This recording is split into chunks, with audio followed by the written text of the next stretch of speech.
तो चलिए बड़ी खबर के साथ शुरुआत करते हैं खबरों की। जेपी नड्डा का तीखा प्रहार। राहुल गांधी के बयान पर जेपी नड्डा का तीखा हमला। उन्होंने कहा कि राहुल ने विदेशों में देश का अपमान किया। राहुल गांधी को माफी मांगनी ही होगी। राहुल अपने पाप पर देश से माफी मांगे। राहुल ने भारत की संप्रभुता पर हमला किया। राहुल से विदेशी ताकतों को शह दे रहे हैं। कांग्रेस को जनता ने देश में नकार दिया है। कांग्रेस ने आपातकाल लगाकर ज्यादती की। राहुल गांधी आपातकाल के इतिहास को पढ़ें। राहुल के बयानों से जनता में आक्रोश है। देश राहुल की असली मंशा को जानना चाहता है। जॉर्ज सोरोस और राहुल की भाषा एक जैसी है। पाकिस्तान कांग्रेस की भाषा एक जैसी क्यों है? देश में कांग्रेस को कोई और सुनता नहीं। देश विरोधी टूलकिट गैंग सक्रिय क्यों? मजबूत भारत, सशक्त लोकतंत्र और निर्णायक सरकार से भी भारत विरोधी लोगों को हमेशा दिक्कत और तकलीफ रही है। दुर्भाग्य की बात यह है कि इन देश विरोधी गतिविधियों में देश की सबसे पुरानी पार्टी कांग्रेस पार्टी भी अब शामिल हो गई है। जनता द्वारा बार बार नकार दिए जाने के बाद अब राहुल गांधी इस देश विरोधी टूलकिट का परमानेंट हिस्सा बन गए हैं। एक ओर आज भारत जहां प्रधानमंत्री मोदी जी के नेतृत्व में दुनिया की 5वीं सबसे बड़ी आर्थिक महाशक्ति बन रही है, वहीं जहां G20 की बैठक आज भारत में हो रही है, वहीं दूसरी ओर राहुल गांधी विदेशी धरती पर देश का अपमान कर रहे हैं, सदन का अपमान कर रहे हैं, देश की पूर्ण बहुमत से चुनी हुई सरकार का अपमान कर रहे हैं और देश के 130 करोड़ जनता का अपमान कर रहे हैं। ये देशद्रोहियों के हाथों को मजबूत करना नहीं है तो और क्या है? राहुल गांधी जी, आपने विदेश की धरती पर कहा कि भारत में लोकतंत्र खत्म हो गया है और यूरोप और अमेरिका इसमें दखल देना चाहिए। इससे शर्मनाक बात क्या हो सकती है? किसी दूसरे देश से भारत के आंतरिक मामलों में दखल देने की मांग करना भारत की संप्रभुता पर हमला है। मैं राहुल गांधी से जानना चाहता हूं कि यूरोप और अमेरिका को भारत के आंतरिक मामलों में दखल देने के लिए उकसाने के पीछे उनकी मंशा क्या है? विदेशी षड्यंत्रकारियों से मिलीभगत करके आप भारत की आर्थिक घेरेबंदी और सामरिक घेरेबंदी करवाने का प्रयास कर रहे हैं। स्वतंत्र भारत के इतिहास में विषम से विषम स्थिति में भी आज तक देश किसी भी बड़े नेता ने विदेश में जाकर के विदेशी ताकतों से भारत सरकार के खिलाफ कार्रवाई करने की आह्वान नहीं किया है।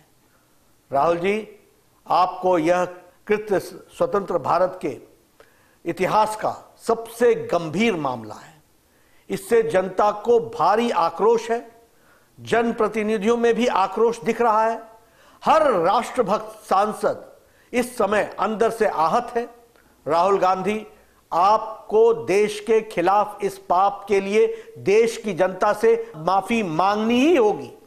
अब स्पष्ट हो गया है कि मणिशंकर अय्यर का प्रधानमंत्री नरेंद्र मोदी जी को हटाने के लिए पाकिस्तान से मदद की गुहार लगाना और सलमान खुर्शीद का मोदी जी को हटाने के लिए विदेशी मदद की मांग करना उनकी व्यक्तिगत सोच नहीं थी, बल्कि यह कांग्रेस की सोची समझी और उनके शीर्ष नेताओं की यह सोच रही है। यह बात उजागर होती है।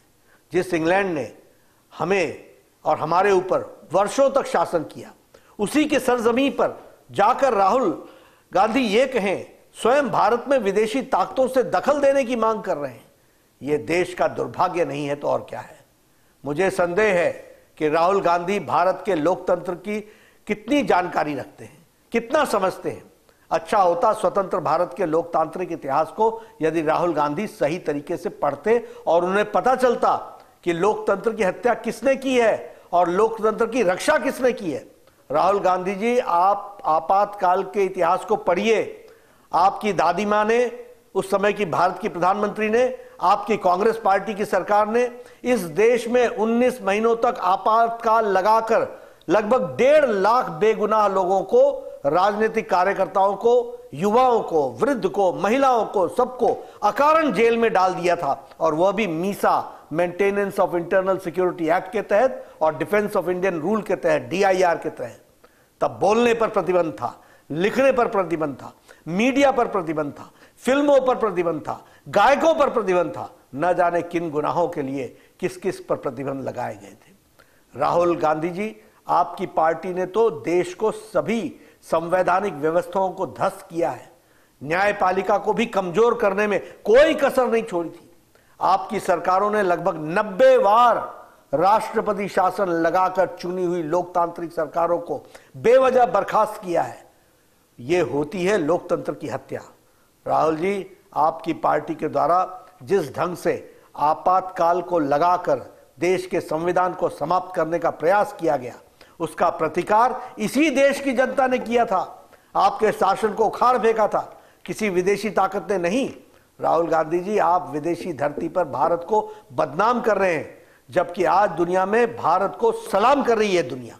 इटली के पीएम ने हमारे प्रधानमंत्री नरेंद्र मोदी जी को सबसे लवेबल पीएम कहा है।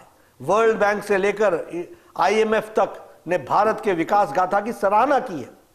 जर्मनी के चांसलर ने भारत के विकास को अद्भुत बताया। आगे बढ़